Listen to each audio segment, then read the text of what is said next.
Yo, what's up, world? This is Dane Tomas, and you're listening to the Dane Tomas podcast.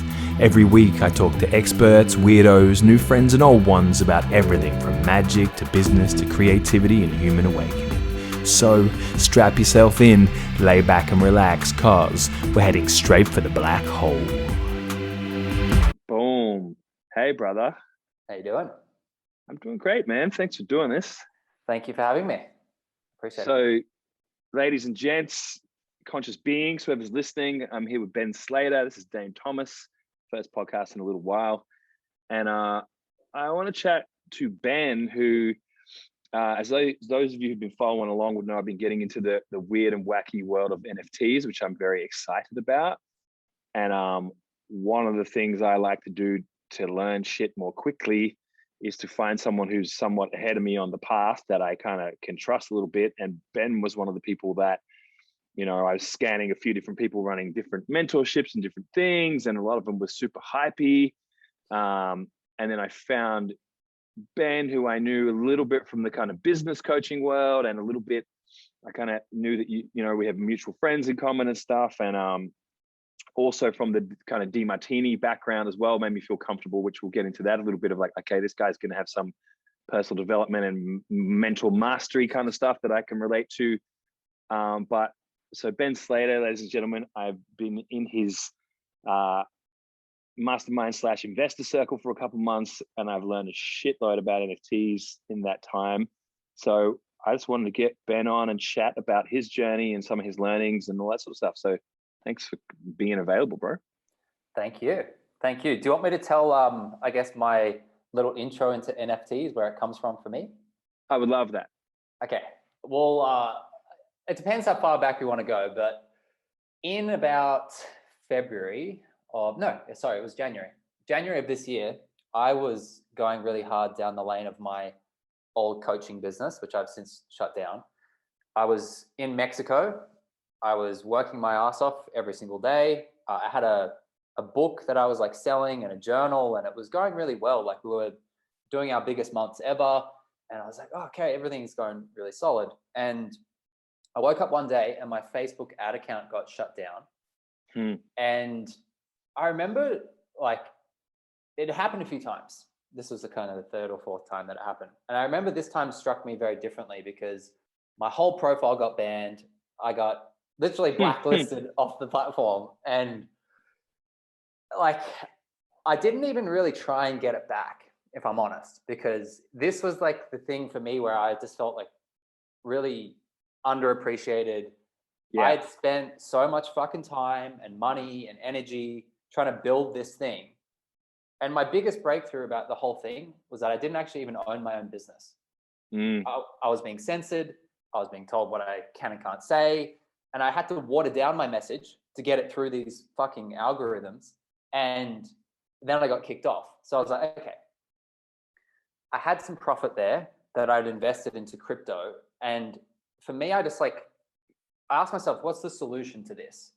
And I really believe this is a much bigger problem than many business owners are perceiving right now. Yeah. We've got physical businesses being told when they can and can't open by the government. We've got digital businesses being told what they can and can't say by tech platforms. And I think it's unhealthy. I think it's creating this shift that's kind of happening with Web3 because it solves these problems.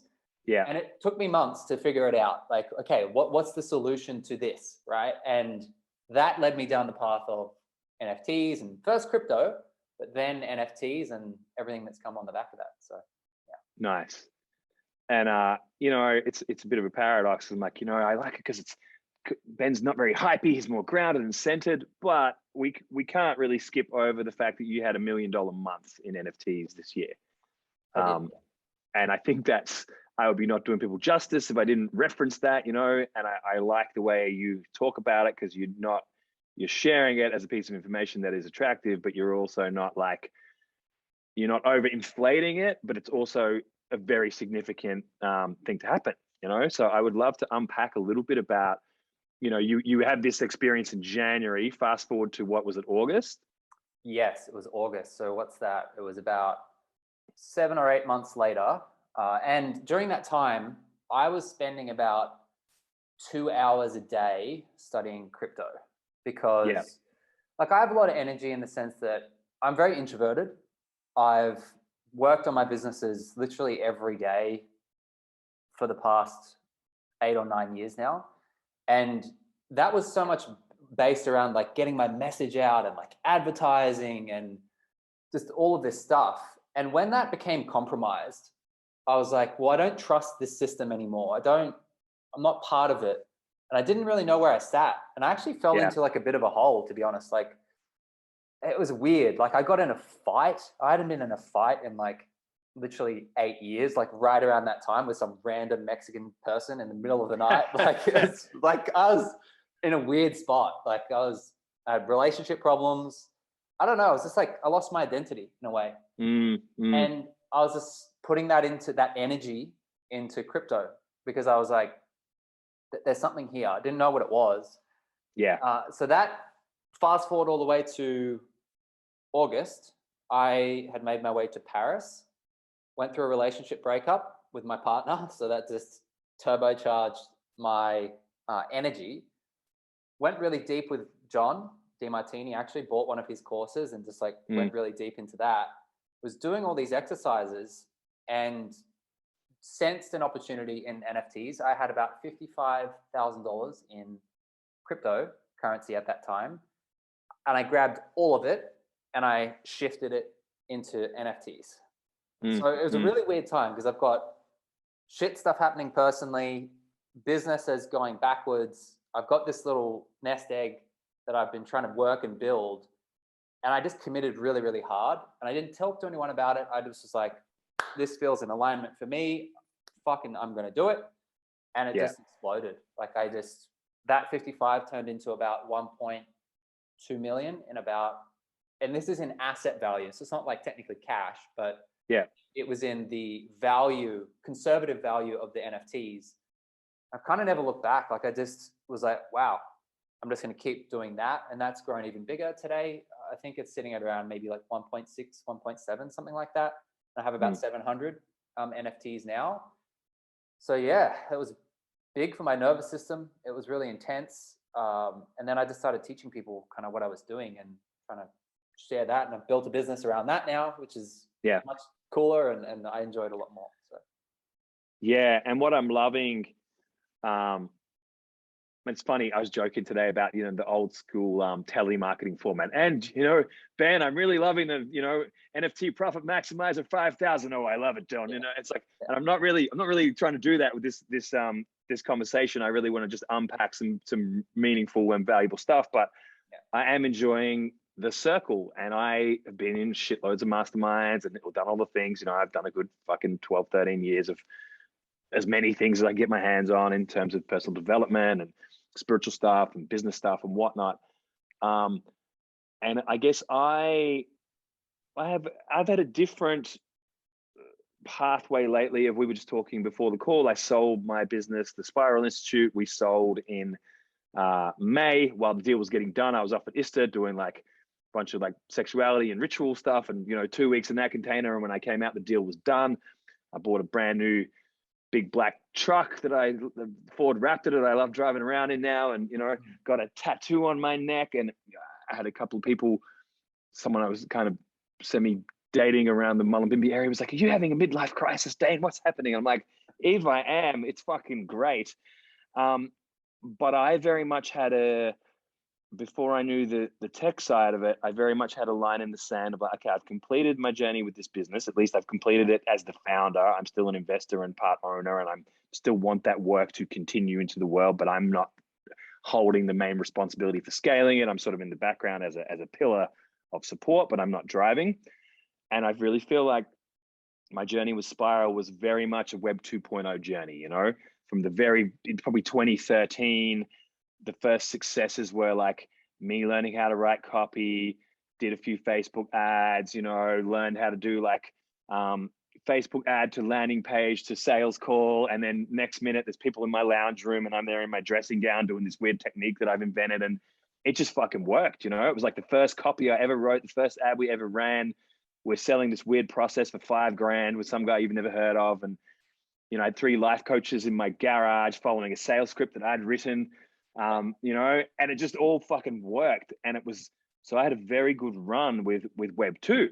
And I, you know, learned how to produce organic content better than most people in my little corner of the industry. And, you know, had this sort of just very easy, relatively high 6-figure digital nomad lifestyle where, you know, I took entire years off and just traveled and do retreats and you know, sex rituals in the woods and all that sort of crazy shit. But my love of, and I really loved the platforms back in the day, like 2013, 2014, I was like, Facebook is the best fucking thing ever. You know, it's amazing. And I recently, on a rainy day like this, I watched, I just wanted to watch a dumb movie. So I watched The Interns. I don't know if you've ever seen that. It's like Owen Wilson and Vince Vaughn go and get a job at Google. And they're like in their fucking mid-40s. They're like, you know, vacuum cleaner salesmen. They don't know how to work the internet, nothing. They somehow become interns at Google. It's a very cutesy comedy, but it's from like 2011, 2012, 2013, something like that.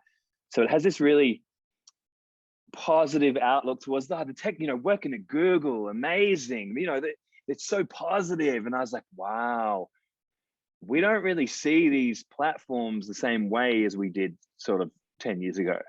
Like, and I try to really balance, because I have some friends who are like, yeah, fuck Web 2 and we're fucking out of here. And I, you know, shout out to Paisley and Victoria who are really holding that pillar that I'm enjoying. But I'm trying to balance like, well, I was able to leave my day job because of these platforms. But I would say since about 2017, 2018, my enthusiasm, as I got to understand more the mechanisms behind them, you know, as I got to see the addiction engineering, you know, and I got to see, okay, well, Apple do it the way that my phone is built, and then the platform inside it does another layer. And even as a person with quite strong willpower, I find myself sometimes unable to put this shit down. And, you know, and then the censorship thing really getting more and more obvious. I've definitely had a waning enthusiasm for these platforms that previously allowed me to grow, but I didn't have any sense of, well, there's another thing coming. I was like, fuck, we're just stuck here, right? And can I, you know, I was starting to get creative of like, well, maybe I'm going to start buying, like, being more like an angel investor and buying pieces of businesses in the world around me, and sort of moving into more of an investor energy. And, you know, how can I not be dependent on these platforms? And so that inquiry's been in the mix for me for a couple of years too.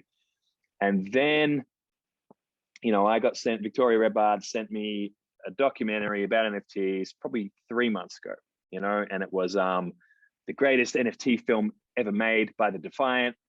And it's not that good of a film, but I really come to like the Defiant as a information and media outlet.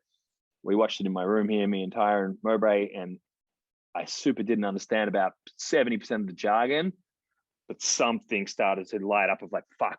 And he's like, what? I'm like, owning things on the internet is going to be a thing. And he's like, so what? I'm like, no, but you don't get it. Like, digital assets are going to turn into actual assets. Like, I was like, fuck, this is going to change everything. And it was just like, I'm almost having a panic attack of excitement of like, whoa, like, does this mean, you know, and they're talking about get your little house in the metaverse and you can buy a chair designed by a designer, but you'll be able to take that chair to another place. And I was just like, you know, I haven't been a gamer for a long ass time, but as a kid, I was. And as a kid, I was a very, you know, illegally on bulletin board services and getting into the earliest iterations of Web 1, you know, and I feel like I've got a sense of the big macro trends.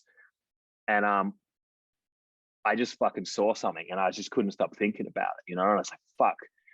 And also I've been interested in crypto, and I've owned a bit for a few years, but I find when the subject is massive for me, I have to find that one thing that out of it that I'm interested in and kind of latch onto that as a central, a little gateway, and just go all in on that. And, you know, I was like, is it Bitcoin? It's not big. Is it DeFi? It's a bit complicated. Is it this? Is it that? Is it DAOs? They seem interesting, but I don't know. And it was just something about NFTs. And I was like, oh shit. Because for me, what was fascinating was this crossroads of like tech, finance, and culture. And suddenly it wasn't just units of currency. It's like, yeah, but it's cultural currency, and it's like memes, and it's chunks of art. And something was like, fuck, I have a much better intuitive understanding of that than I do of just bits and bytes by themselves, or just currencies. I'm wondering, you know, we all agree that no one really fully knows where everything's going ultimately, but I'm wondering what your vision of Web3 metaverse reality is. Like, what are the things that you are excited about? What are the things that, the possibilities that you're tracking and interested in? I think the thing I'm most interested in isn't the metaverse. The thing I'm personally most interested in is what happens to the consciousness of people when they are more empowered. And I think we're starting to see that with crypto, because like the way I think about crypto is that it decentralized capital in a way. So like for me, I looked at the businesses that have been the most powerful, let's say, through, let's say, the past like 20 years. They're banks and they're Amazon, Google, and the big Web2 platforms. I was like, okay, like why are they so powerful? Banks control the capital and the money. And we went through the global financial crisis, which just fucked everything up essentially. I do believe that crypto was a response to the GFC, because what we saw was middlemen essentially fucking over both sides of the system. And then the question becomes, well, like, do we really need these middlemen? Like, do we need these people to sit there and tell us what we can and can't do with capital? So there's crypto essentially in its essence, I believe. I also believe when two peers like you and I, when we're connected together, we're more empowered. But if we have to go through some authoritarian, old school structure to tell us what we can and can't do and how long that money is going to take and blah, blah, blah, blah, blah, the conversion percentages, I believe it actually degrades your self-worth, because you're essentially giving authority to someone that doesn't I mean, it.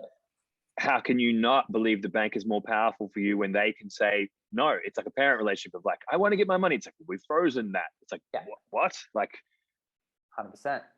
And then, so that's the thing that crypto solves. But I think NFTs, I will say NFTs are equally as powerful as crypto. It's obviously like a relationship. Yeah. But for me, NFTs solves the next problem, which is Amazon, Google, Facebook, even Twitter to some regards. Those businesses are powerful because they control the flow of data. Yeah. They're data businesses. So whoever controls the data essentially can control information, news, everything. It's like they control the digital world. And the thing I'm most fucking excited about is that just like we look at news today, we all get it peer to peer, right? Like I would get my news from you on Twitter, or you would get it from someone else we follow, and we'd pass it around and share it. Money's now that way. Data is now that way. And I think when that happens, it will essentially raise the self-worth and the consciousness of people. And people are empowered to create. Like the funny thing that I've noticed in you as well as me is the more we go down this Web3 space, the more we want to create shit. Like, I want to get back into music. I want to, all those things that I thought I couldn't do when I was a kid. Funnily enough, now that I'm becoming wealthier, I'm like, oh, wow, I need to go and do that more. Right. And it's just, I think people will become more of themselves. Because they can actually make money doing things that people told them, the banks and the companies told them they had to do. Universities will suffer. I think education will be vastly, vastly different. People will be more individual. And that for me is what I'm excited about personally. Yeah, it's beautiful. And it's interesting because, you know, on some level, I've been using kind of Web3 and the metaverse sort of interchangeably, but I feel like there is a subtle difference, you know, in terms of the metaverse kind of speaks to the environments quite a lot, and the kind of AR, VR aspect seems heavily invoked, which I am quite interested in. But there's this piece coming in for me of a lot of the work and the journey I've done with mystery schools and stuff in the last, what is it now, about 3 to 4 years, and it's a very small subsection of people, but it's a tight group of people that I have these kind of some of the shared language with, references to the soul and the void and these kind of elements that anyone who's followed my stuff will hear a lot of this stuff, masculine, feminine, light, dark as these quadrants, these kind of bits and pieces. And then there's a lot of referencing to the idea that we are moving into the Aquarian era, and not in the 60s free love thing. It's more of an archetypal and astrological understanding of the procession of the equinoxes and the moving through the big eras, and that actually the Aquarian era doesn't really kick in till somewhere around 2100. And and then there's debates, because a lot of my mystery school crew and those they're not super tech loving people, but for me, the idea of decentralization, the idea of building temples and ashrams and communities in the kind of virtual layer, all this stuff is dropping in for me as like, I can't think of anything more Aquarian than that, like if the Piscean era is the epitome of centralization. It's like we worship the Son of God. There is one true leader. We have a king, or we elect a president for 300,000 people. That's a very Piscean, like he's the chosen one. The Aquarian model is like, oh no, the collective consciousness of the people will self-organize, which we're a bit shit at up until now, because when I hang out in Aquarian experiments, it's like, oh, no one's going to lead. We're all just going to wait. Actually, what happens is the people have to really be finely tuned to be able to pick up on the essence of, actually, it's my moment to speak. Because we're so encultured into like, was Ben in charge or am I in charge? And it's like, no one is in charge. We wait for the charge to arise amongst this group, and then, the collective intelligence of the group rises through an individual, and all this kind of stuff. We've done a lot of experiments with that. And when I look at crypto, when I look at what NFTs empower, and when I look at virtual worlds and sort of metaverse environments and stuff, I'm like, fuck, this is as Aquarian as it could get, like I'm starting to look into like, okay, instead of a Zoom call, people who are in my journeys and my initiations, we don't call them courses. I'm like, I don't do courses, but yes, they have a beginning and an end date and things will happen and all that. Rather than a Zoom call, it's going to be like, okay, meet us in the 3D temple. It's going to be here on the full moon, and we'll all assemble and we'll see each other's avatars and all that. That stuff for me has gone from like a distant future to like, we'll be doing that in 2022. Like I'm plugging that shit in now, and in a lot of ways, the way I've been building businesses has been a lot around feeling into the energetics, calling in people who essentially are pillars in a temple, like I need someone who's the opposite to me. I need someone who's this side and that side, and bringing things together through energetics and geometry as much as strategy and maps and models, which I also am big into. And part of me is like, fuck, I've been trying to build Web3 without Web3. I've been doing some things in a little bit of a decentralized way and attempting to do things using magic and ritual and intention and synchronizing the energetic and emotional bodies of the group. And now I feel like the tech layer is showing up that is perfectly appropriate. And yeah, this thing about wanting to create, like I started diving into the kind of profile picture collection world and collectibles and all that. And I want to get into some of that with you in a minute, and dropping in this mindset of like, cool, I'm going to be an investor. I'm going to trade NFTs. I'm going to make some money. But I'm also, my real agenda is learning the dynamics of how projects are getting created and how value's moving in this space, because I know that my real gift is probably as a creator and a leader, but I'd still like to be a good trader. And now that I've been dabbling for a couple months and starting to, I'm starting to, when I look at creating something, realize, all the models I learned from probably 2009 onwards, will build a funnel, this product upsells to that product, all that stuff. It's still good. I'm not going to throw it all out, but I'm now starting to see like 50 other options as well, as like, cool, we're going to drop a piece of art. Everyone will buy the art. The art will give you access to a secret temple space where we're going to do these things once a month. Yes, people can buy a membership, but later on, we're going to allow you to buy in and you can own a piece of the membership. And it's just like the rest of the tools have dropped in. And I'm suddenly seeing how we can exchange value in not one or two ways like we previously knew, but like fucking 100 different ways. So that's really exciting for me. Yeah, I want to get into actually the collectibles world a little bit and that stuff because it's funny because I feel like from being in the circle and from dabbling in that, part of me is I can see that I'm going to transcend that pretty soon. But I can also see that that's like the gateway drug, and that's what people think the whole thing is, like they think the whole thing is Bored Apes, like it's like, what, you're collecting pictures of monkeys? And I'm like, oh, that is so like a drop in the ocean, but it is fascinating. And yeah, I don't know what to ask you. I'm curious about, let's talk about some of that. Like, what do you think is let's say someone who's listening to this, maybe they're a spiritual person or an embodiment person, or they're an entrepreneur or a creative.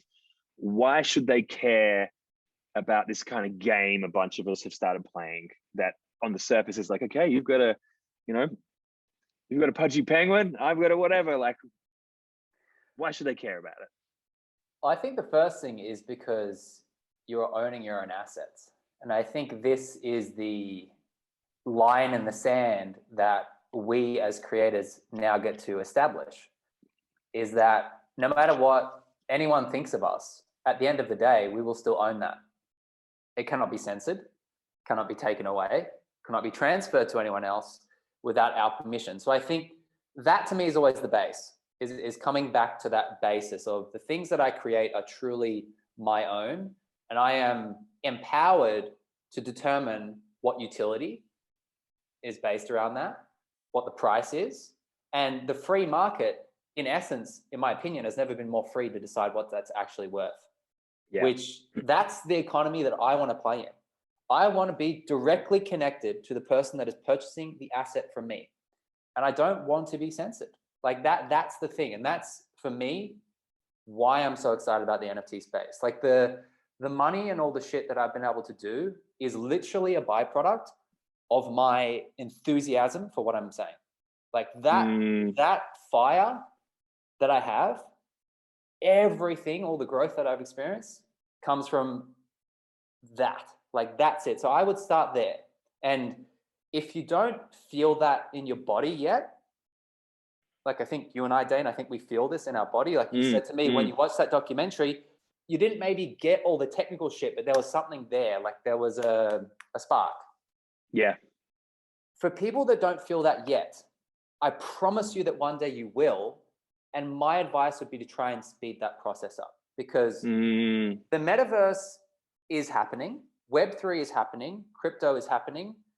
They're waves that are coming into the shore no matter what anyone does at this point. So my view is, well, let's be in the top 1% of our education on these things to uniquely position ourselves. So that's the mindset piece of it all. So like I would just lock that into place and just nurture that through time, whether that be reading or whatever, or talking to friends about it, open-minded ones, of course. That's the first thing.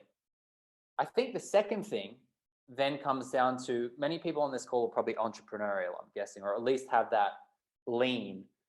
Yeah. The next thing is thinking, okay, the biggest businesses, and this is my opinion, the biggest and most impressive businesses over the next 10, even 20 years, I believe will be Web3 businesses.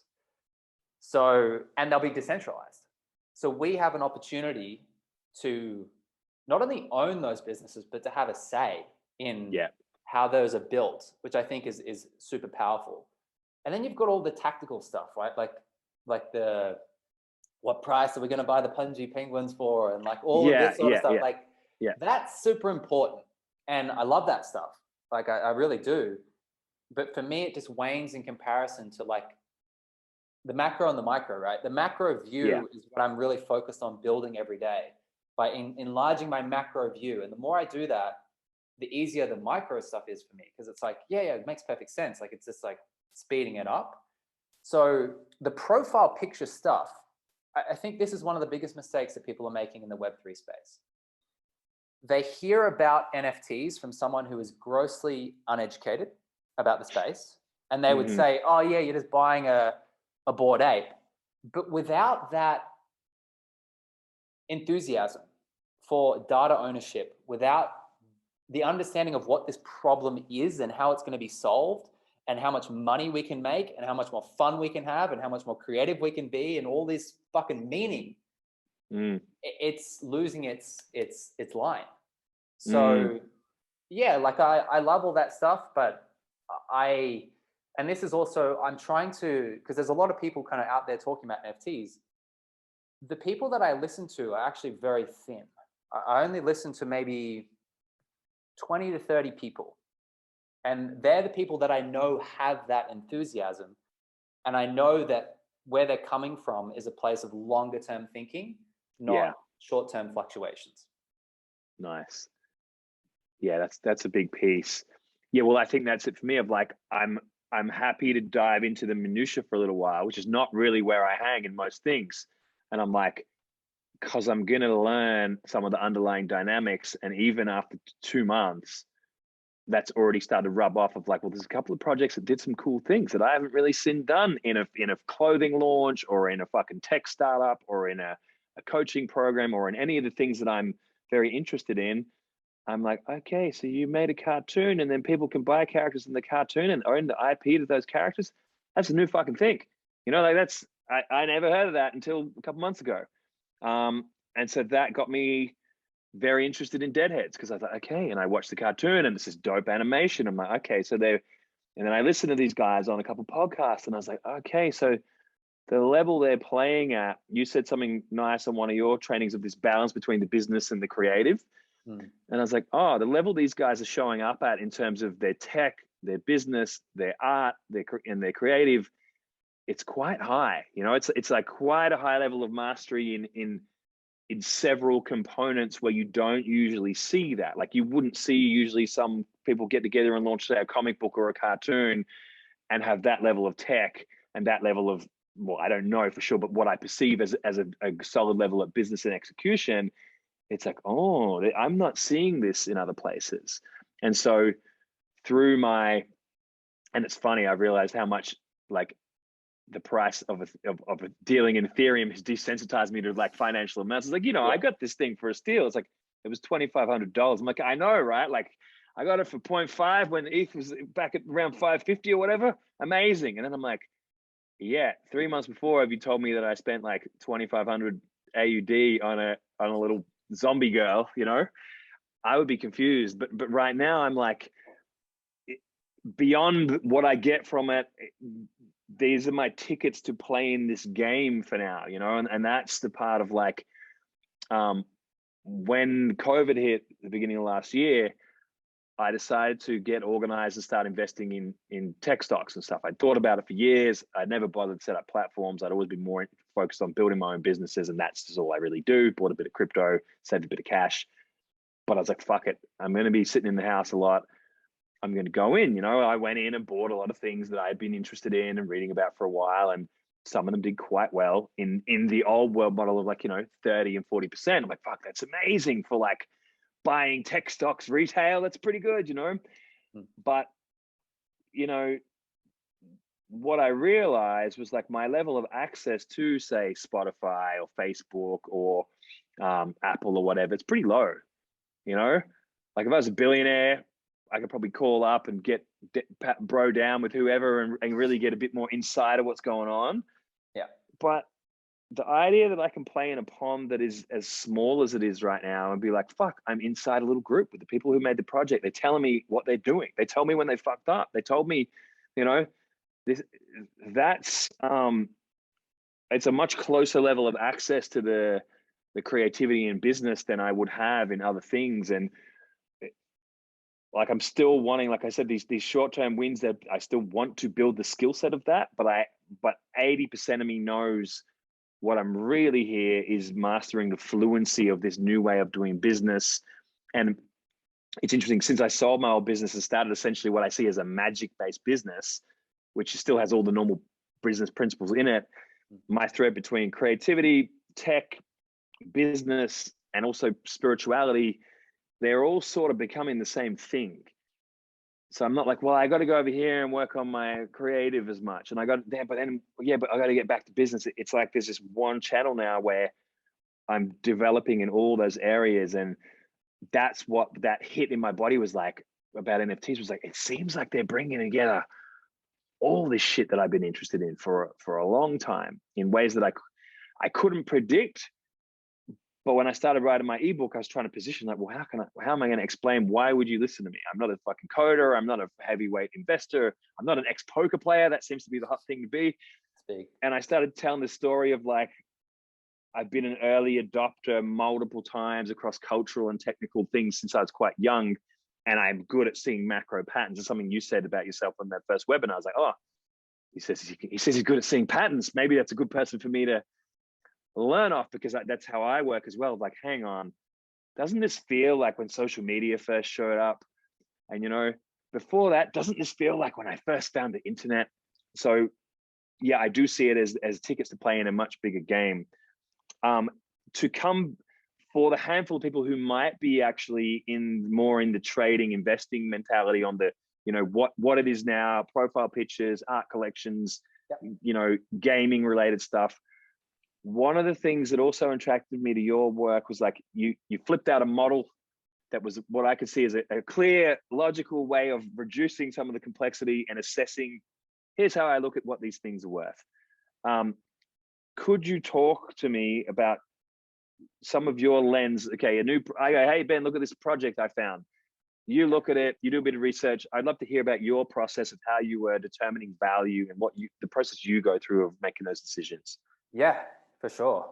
Yeah, I think somewhat luckily, in a sense, my background, like my old business is called Systems for Business. And very early on when I was in business, I realized my greatest skill in business was pattern recognition. Was I could consume large volumes of materials. So I'm obsessed with education. Like I love reading. I've got like 2,000 books in my house. I love like just consuming and then connecting. Like that's kind of my main skill set. So I've always tried to build things around that. And when I came into the NFT space, I sensed huge volume of chaos, massively crazy fucking chaos happening all the time. And I was like, okay, how can I build a model that tries to order this a little bit? Because I wasn't seeing much order. I was seeing a lot of chaos. So yeah, I tried to find the variables okay, what makes a project successful? Because looking from the outside, and so I was in Germany a few months ago, and this was my first NFT that I purchased actually. I was following a guy online. His name is JRNY Crypto on YouTube. And I was following his crypto stuff. And one week he said, oh, I bought this NFT set. It's called the Bored Ape Yacht Club. And he does a video every day. And every day he would come on and he would say, oh yeah, my Bored Apes are sitting at a 3x. My Bored Apes are sitting at a 5x. My Bored Apes are sitting at a 10x. And I just got to the point where I was like, what the fuck is a Bored Ape? And how do I track what's happening here? So I logged in, and this is one of the things I love about the NFT space that is just insanely valuable for someone like me. You can go into someone's profile, you can go into their activity, and you can see exactly what they're doing. You know, one of my principles of business is don't listen to what people are saying, listen to what they're doing, right? Just look at what they're actually doing with an objective mind and try and find out. And that trade that he made, so he bought about 100 Bored Apes. He still holds every single one of them today for $45,000. They're now worth well over $100 million. That's since May. So that was like the biggest kick up the arse for me. So that was in May. June, I was like studying and getting prepared.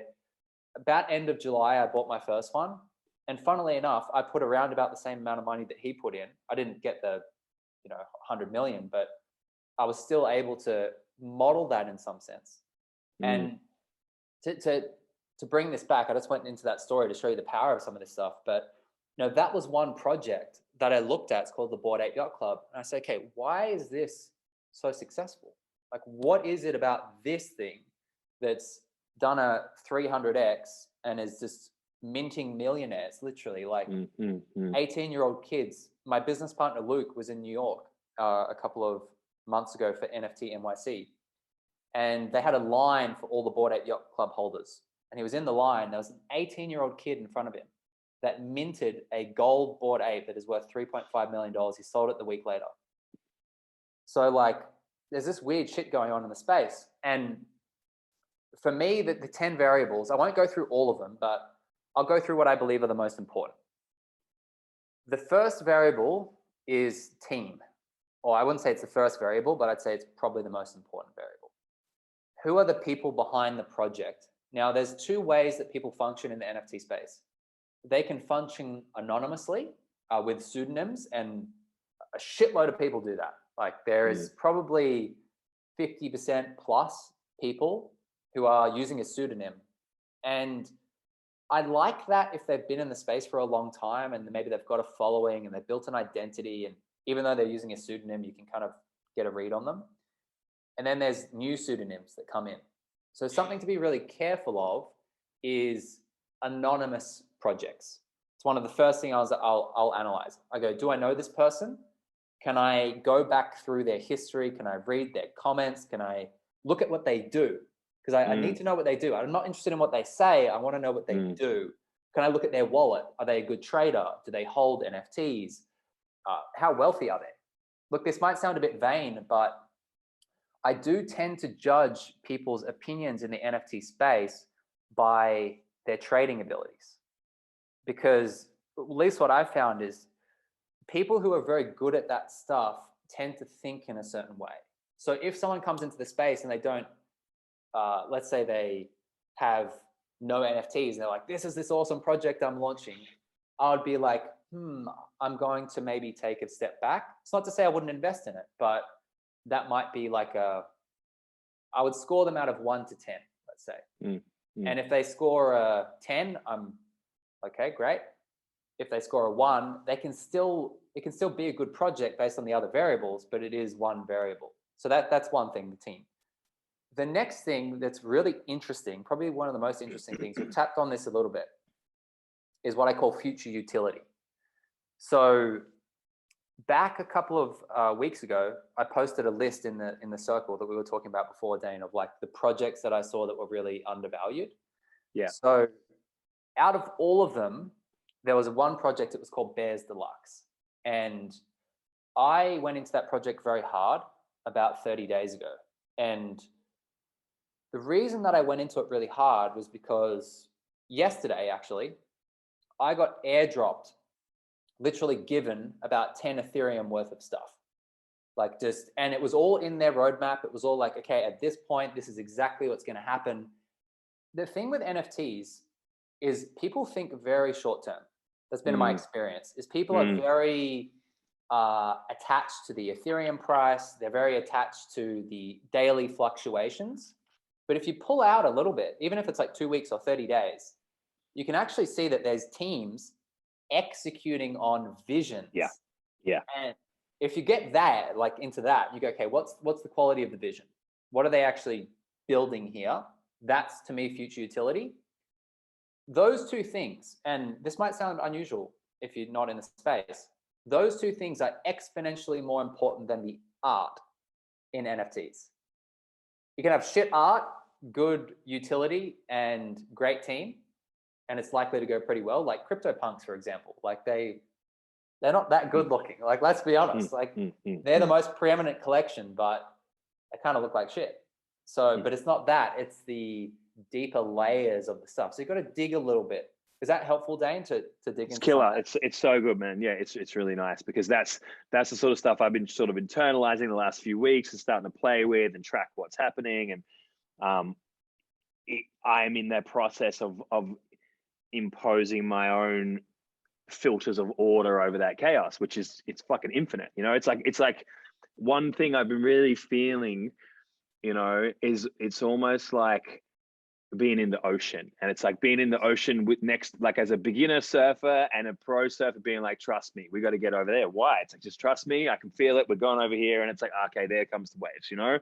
Or like an old fisherman going, oh, there's a storm coming. It's like, what are you talking about? It's like, fuck, he knows, trust him.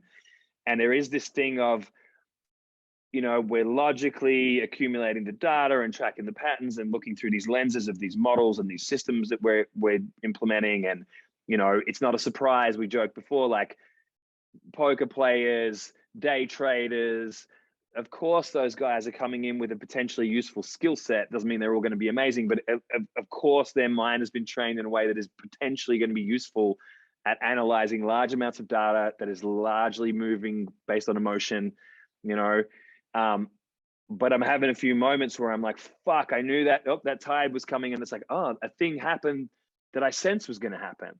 And then other things that I'm missing all the time, or the things that I haven't been able to execute on, but I'm working on training that sense. And I'm also enjoying, a lot of my work centers on this idea of the inner marriage, the masculine, the feminine, the mental and the emotional. And DeMartini is a influential figure in both of our thinking. So I quite enjoy that a lot of your logic and your frameworks are looking at the yin yang side, looking at the business and the art together, looking at the masculine and feminine areas of life or whatever. And yeah, that's one part that I do trust coming into a realm where people are freaking out. And I'm like, well, I'm not really prone to that. I can feel the fluctuations. I'm not immune to human emotions and trends. I still feel like fuck, I should buy it. And it's like, okay, is that my plan? That's not my plan, But as a person in general, I'm in a place where the world can be collapsing around me in many ways. And I'm like, I'm fucking good, like pandemic, I'm going to have my best year this year. That's my choice. And it's happening, and I'm thriving, and I will thrive again next year because that's my choice. And so I like the chaos, and I like, because to me, it means there is massive potential, because once something is really settled into like a predictable thing, well, it's not going to be 20x's happening, is it? It's going to be like, okay, you get your 20%, like you do if you buy and hold some shares or whatever. You might get a good 15%, 10, 20%. You're doing great, which is, there's a place for that in my life. But I'm also wanting to be exposed to potential where a 12-year-old girl makes an art collection that goes through the roof. It's like, that's fucking fascinating. Yeah. Where else is that happening? Yeah, well, I did want to speak to as well, and I'm glad you brought it up. Like, there's a lot of logic in the space, right? Like, and I think for people listening on this call right now, you may not even understand how big your opportunity is, because for so many of people like us who are grounded in personal development, I couldn't tell you how rare that is in the space. Like, out of the 100 people that I've met in the space, the language that they're speaking might be strange to us now until we get into it. But this idea of like masculine and feminine, it's, that's essentially playing out, right? And I said to you before, Dane, my best investments that I've made have been when I was in a state of gratitude, when I was feeling really fucking good. I was usually doing some sort of personal development exercise, diving into that. I was usually either training that day or doing some sort of personal ritual around it to get centered. And all of a sudden something came across my desk and the decision was clear. It was fast. It was aligned. Yeah. And I felt something. And like, I don't want people to say, oh, this is just another one of those things where you plug it into a spreadsheet and you're like, we're trying to combine both worlds here. Yeah. And I think that's what's actually happening with Web3. And this is why I'm so bullish on it, because it's an integration of business at a higher level where the masculine and the feminine are playing together. They're not separate for me. Like, there's not this. And I think that's what happens when you get rid of the authority. I think people actually have that. Everyone has that inside of them. I want to tell a quick story as well. There's something that's super inspiring to me.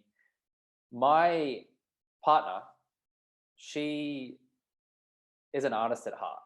And I knew that she was an artist at heart because one day she asked me, Ben, do you see yourself more as an artist or a scientist? And I said, I think I see myself as an artist. And she got super pissed off at me, like really triggered. And it was like, had a big go at me. And I was like, fuck you. I know that you're really pissed off at me because you're an artist and you're not owning it. So I started to we had this big argument, this big fight about it. And I started to really encourage her, like, hey, I think you can be an artist. And then all of a sudden, kind of the NFT stuff came along. She'd never sold a piece in her life. has a double degree in business and law. And if you were to meet her, you'd be like, you are the one person on earth that should not study business or study law. She was stuck in this rut because she's in this position where she's so educated and she feels like this obligation, let's say, to go down that path. And she took a courageous jump. She created a pseudonym. She created an identity. She launched her own pieces. And since that day, she made $20,000 in her first month. This month, she just made her biggest sale ever. She made a sale for 0.75 Ethereum, which is 4,000 Australian dollars for one piece. And she is on fucking fire. And the craziest shit about it all, her friends and family like have no idea what the fuck's going on. Like they don't get it. But for me, like to take her back to, okay, and ask her the question, like, what would you want to do when you're like 13? I feel like it would be this. Yeah. And this is the sort of stuff that just really excites me. And, you know, it's not like I haven't done anything. All I did was to say like, oh, maybe you should look at it. She did all the work. I take absolutely zero credit for it. She just stepped in and actually created something. And then the market was like, fuck yeah, you know? Yeah. It's super exciting. I just wanted to mention that. And maybe that inspires other people too, in regards to putting shit out there and selling. And I'm stoked you brought that in, because that's really where I want to get to with people is like, you know, the trading is something, like I said, I'm doing to get au fait with the dynamics. Yeah. But what I really want to do is be a creator and a leader for other creators to come across. And, you know, I've come across the kind of, the FUD people, you know, the kind of, it's all bullshit. I'm like, and I just took this stand. I did a couple of posts lately of like, listen, if you're holding that, fuck off, you know, get out of the space, because I'm going to do my thing. I'm not really the kind of person who someone goes, oh, that's all a scam, that I'm not going to go do it. But I see that as a layer of interference for those who are a little more shy to dive. That layer does not help, you know. And what I see is that artists have gone through different times, you know, and I was in the music, you know, I was a rapper, musician for 10 years. I quit around my 30th birthday. I had been doing all the personal development. I was like, you know what? I want to be wealthy, and I'm not going to pull it off being an Aussie rapper who raps about weird spiritual themes. It's just not my time. Maybe I'm not good enough. Maybe the market's not ready. Maybe something I'm missing.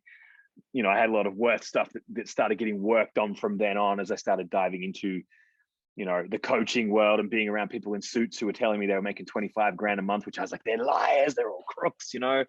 I didn't know that, you know, in 5 or 6 years, I would consider 25 grand a month a terrible month. You know, that'd be like the worst month on record. But back then that was like, I've never made 25 grand in a year doing music. Like I'm never going to do that. So a lot of my journey, the wealth journey, was learning to build business and build wealth on my own terms. And the more I've landed in myself, the more my creativity is becoming a center of it, rather than just being something that, you know, there's 5% of it sprinkled on top of a regular coaching program. I'm now leaning into like, you know, what I want to do as a kid. I want to be a writer, and I wanted to fucking play Dungeons and Dragons and shit. Well, basically, that's what I'm going to be doing the next few years, you know, is authoring myths and narratives around culture and using poetry and writing and story. Like I'll probably collab with visual artists because that's not my strength. I want to dabble with that, but it's unlikely to become as good as I am with words at visual art anytime soon, but I'm open to the possibility. But bringing in, myth making and creativity and basically designing worlds is what I want to do. And it's like, the tools for that is showing up by the day. Like every next blog, podcast, video that I watch, another piece is like, fuck, I can buy a ready-made temple that I could host events in. That's a good start. I'd like to build my own, but we'll get to that, you know? And it's like starting to see the gamification of everything is like, well, I'd just be the dungeon master, you know? I'd just be the one designing, we've got a dungeon down there with a dragon in it. We've got a monk in a cave. That's the library. You go to get esoteric teachings. You know, that's the kind of, me and my team started mapping out the School of Magic, and it's like, it's a 3D, initially imagined environment, but we'll be able to build this soon. And I have a lot of people in my peers and in my following on Insta, on Facebook, in my local community that are, embodiment coaches, healers, doing various modalities that, had they had the choice, would probably be photographers, models, artists, painters, singers, etc. But a lot of creatives found their way into facilitation as a practical model, because serving people in that way you can build a business out of easier in the current world than you can as, like, I just want to sing. I just want to fucking sing. It often becomes, okay, I'm doing voice workshops, I'm doing this, I'm doing that, and I value it, and it's really important that we've all gone through this stage, and I think we bring it with us. But what I'm seeing is an unprecedented opportunity for artists of all kinds, of, like, for the first time in possibly ever, you're connected to collectors and enjoyers of art with money that are in a new culture of appreciating, especially after we just got trained for a decade to trade your creativity for attention, and then maybe leverage that intention into leads. If you're clever, if you're marketing savvy, you then leverage that attention into leads, and then that's into money, and that's great. But then you've got to fucking deliver something, and shooting. I know tons of women that shoot phenomenal photography, sex positive, embodied, cool, sexy, magical art. And it's like, yeah, they're spending most of their money on that and using photo shoots as their branding, which is awesome, but doesn't really convert for most people. Doesn't really put six figures in your bank account. It just makes you look amazing. And I'm looking at that going, like, fuck, I'm already like, that could be like a 7 of 7 of your best pieces. I'd wrap this narrative around it. Fuck, they're 2 ETH pieces, like, love it. Yeah. It's so obvious. And it's only a couple months in the space. I'm like, wow. Especially for people who've been building a brand, and I have a lot of people who've been building a brand for a little while that, anywhere from 1,000 followers to fucking 50,000, 100,000 followers. You're not going in without tools, it's not like and I'm already getting messages because I sold my first 4 out of 5 NFTs, which are just some cool photos of my social media history that I put. We have one of the collectors here on the call. Yes. So good. I got number 2. And, I went through this process of, like, am I taking the piss? Am I really going to, like, sell 5 photographs of myself? And I made a rule of, like, I'm not allowed to add products as utility yet. That's like, we're going to be doing that real soon. And I just wanted to make, this is my intention, that there's power in these pieces. And there's a little narrative of, this is my initiatory journey and my Web 2 journey. It's almost like a little goodbye to Web 2 on some levels as well. And as it happened, as they bought, I could feel a changing in my brain of, like, well, of course those are valuable. There's some really fucking powerful moments out of my life and some good photos. And it's like, yeah, it is valuable. And so it's almost like we're deprogramming ourselves from the Web 2 training of, like, I learned to feed the algorithm with writing every fucking day, like 2013, 2014, 2015. I just wrote every day. Yeah. My journaling, my storytelling, my sales copy was all one thing. And, I know people who, they just took dope photos every day to just keep that algorithm fed. And it's like, fuck, it's going to be a revolution. 100%. And that's takes it back to what I was saying is the thing I'm most excited about the space, because it's just so much easier. Like one interesting thing to think about too is coaching programs, right? Because this is one of the first things that I thought about in the space. And this is a good way to think about the power of NFTs. Typically a coaching program, you come into it, you spend your $5,000 or your $10,000 or whatever you spend, and you make money, or you make, let's say, the return or the value from the secondary implementation of that material, which is really valuable. Fucking awesome. Love that stuff. Continue to do it daily. It's fucking great. But the new model that I think will emerge in 2022 is the course is now an NFT.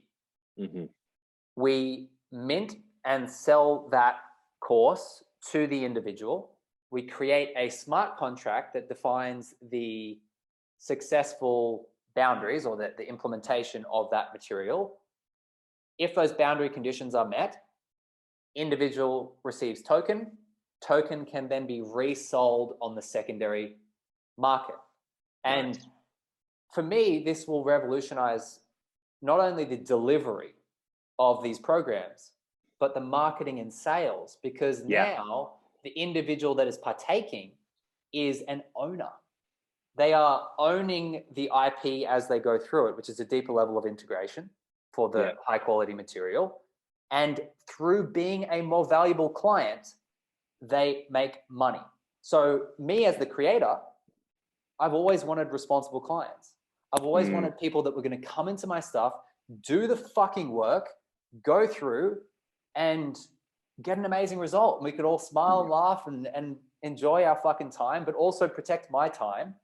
For me, Web3 will enable that in a way, because it actually raises the bar of responsibility for the individual, because it's like, well, if I'm valuable to my community becomes more valuable.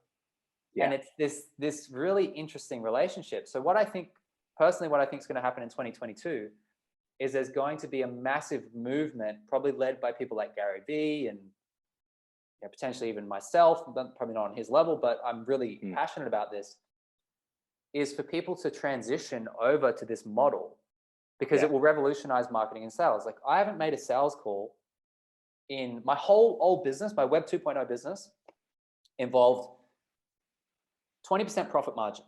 So I was sitting there having to spend shitloads of money on Facebook ads to sell a book of some sort, massively over deliver the value there. Then I had to go through pay staff and like do all these things. And then the person would join the program. And like, it feels like this is, looking back on that now, it feels so clunky.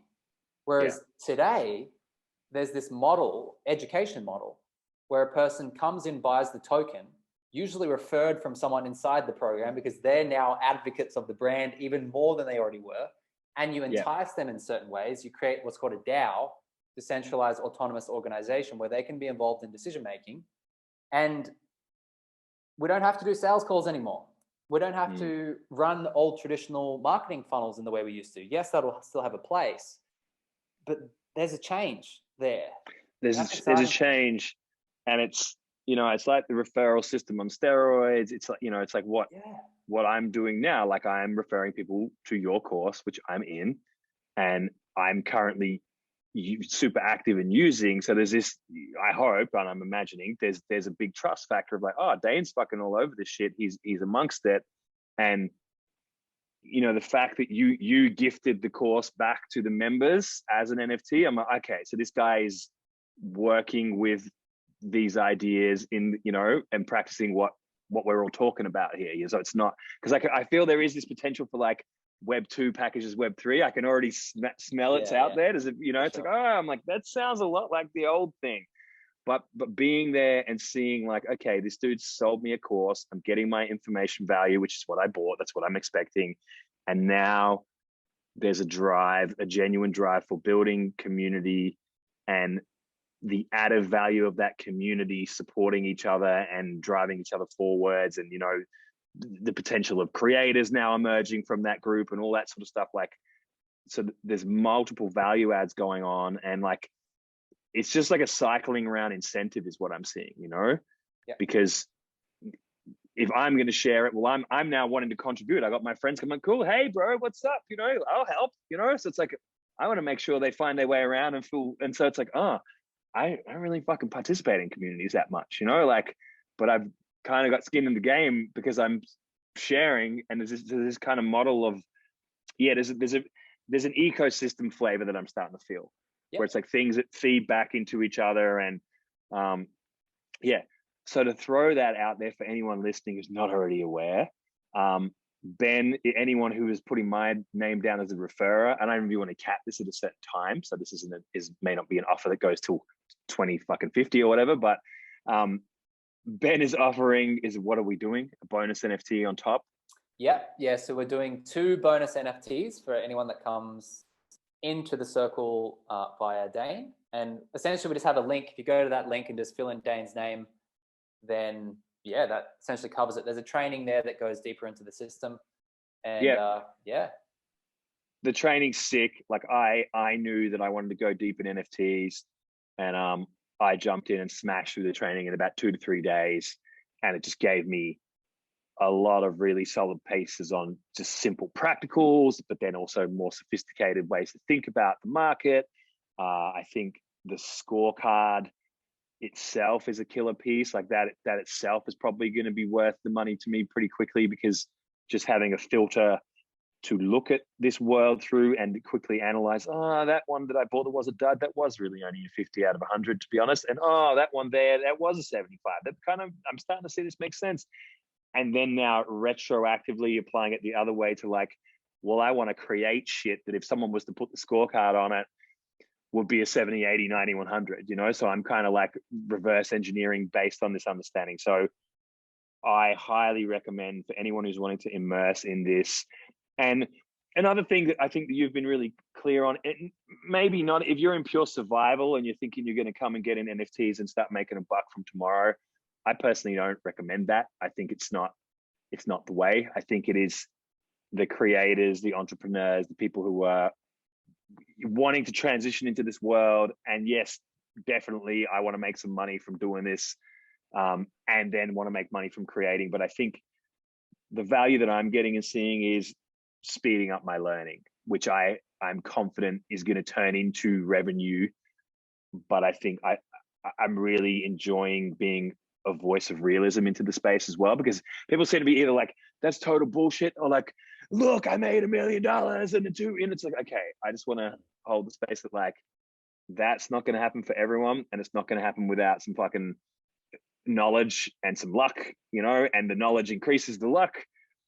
And for the other thing, you know, there's people who are just shitting on it. They don't know anything, you know, they don't know any of the stuff that we're seeing and talking about on the daily. So if you're in the position where you can see that this is going to be where you want to go, I will highly recommend joining the circle, because you're going to save really a fuckload of time. That's what I was buying.